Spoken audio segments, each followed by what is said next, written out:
मनोविज्ञान कहता है कि सबसे खतरनाक नियंत्रण वह नहीं होता जो डंडे या डर से किया जाए, बल्कि वह होता है जो प्यार, चिंता, जिम्मेदारी और भावनाओं के नाम पर धीरे धीरे आपके भीतर स्थापित हो जाए और आपको पता भी ना चले कि अब आपके विचार, निर्णय और प्रतिक्रियाएं आपकी नहीं रहीं।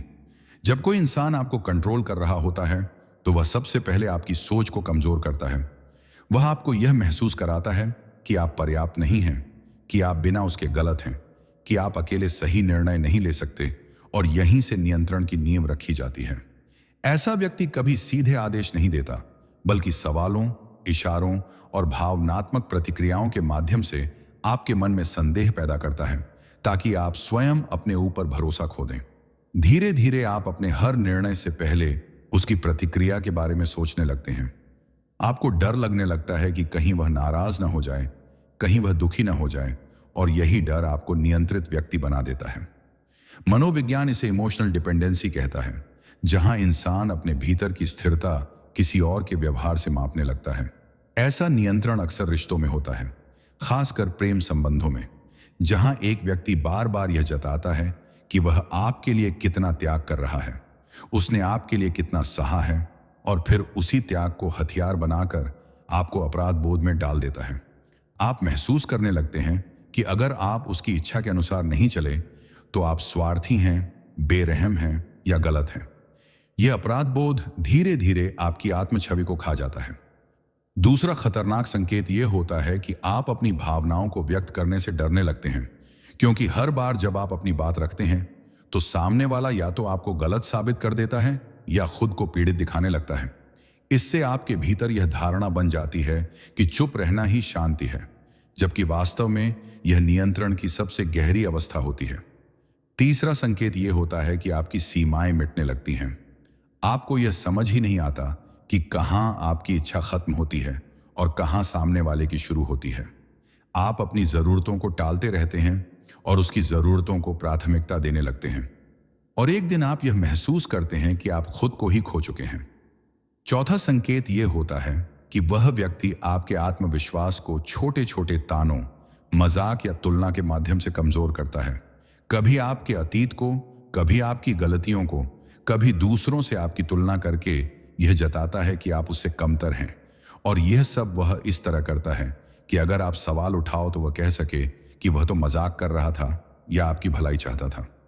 मनोविज्ञान कहता है कि यह गैसलाइटिंग की शुरुआत होती है, जहां पीड़ित व्यक्ति अपनी ही समझ पर शक करने लगता है। पांचवां संकेत यह होता है कि आप अपने रिश्तों से कटने लगते हैं।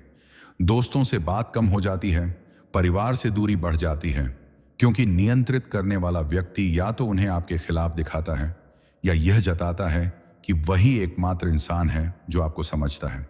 धीरे धीरे आपकी पूरी भावनात्मक दुनिया उसी व्यक्ति के इर्द गिर्द घूमने लगती है, और यही उसका उद्देश्य होता है, क्योंकि अलग थलग इंसान को नियंत्रित करना सबसे आसान होता है। छठा संकेत यह होता है कि आप हर बात के लिए खुद को दोष देने लगते हैं, चाहे गलती आपकी हो या नहीं, क्योंकि आपको सिखा दिया गया है कि हर समस्या की जड़ आप ही हैं।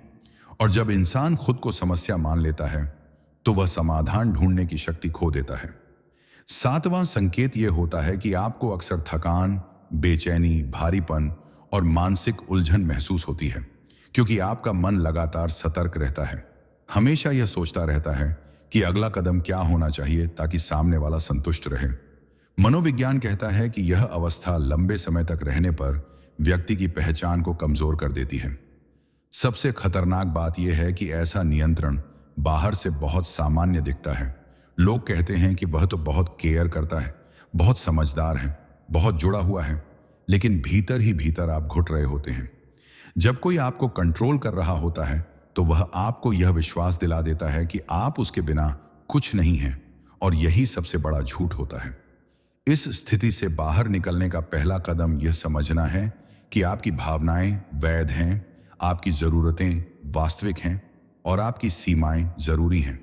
जैसे ही आप यह स्वीकार करते हैं कि आपको असहज महसूस हो रहा है, वहीं से नियंत्रण टूटना शुरू हो जाता है। मनोविज्ञान कहता है कि जागरूकता ही आजादी की पहली सीढ़ी है। जब आप अपने भीतर यह देखना शुरू करते हैं कि कौन सा डर आपका है और कौन सा किसी और ने डाला है, तब आप धीरे धीरे अपनी शक्ति वापस लेने लगते हैं। यह प्रक्रिया आसान नहीं होती, क्योंकि नियंत्रण छोड़ना नियंत्रक के लिए भी कठिन होता है और वह आपको रोकने की कोशिश करेगा, कभी प्यार दिखाकर, कभी गुस्सा दिखाकर, कभी खुद को पीड़ित दिखाकर। लेकिन यहां आपको समझना होगा कि किसी और की भावनात्मक प्रतिक्रिया आपकी जिम्मेदारी नहीं है। स्वस्थ संबंध वह होता है जहां आप स्वतंत्र होते हैं, न कि नियंत्रित। जैसे जैसे आप अपनी सीमाएं स्पष्ट करते हैं, अपनी आवाज वापस पाते हैं, वैसे वैसे आपको अपराध बोध कम और आत्मसम्मान अधिक महसूस होने लगता है। मनोविज्ञान स्पष्ट कहता है कि जो व्यक्ति आपको सच में चाहता है, वह आपको नियंत्रित नहीं करेगा।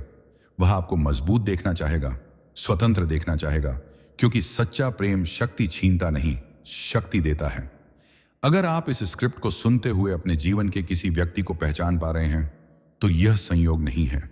यह आपका अवचेतन आपको सच दिखाने की कोशिश कर रहा है। याद रखिए, नियंत्रण हमेशा धीरे धीरे आता है और आजादी भी धीरे धीरे ही वापस आती है।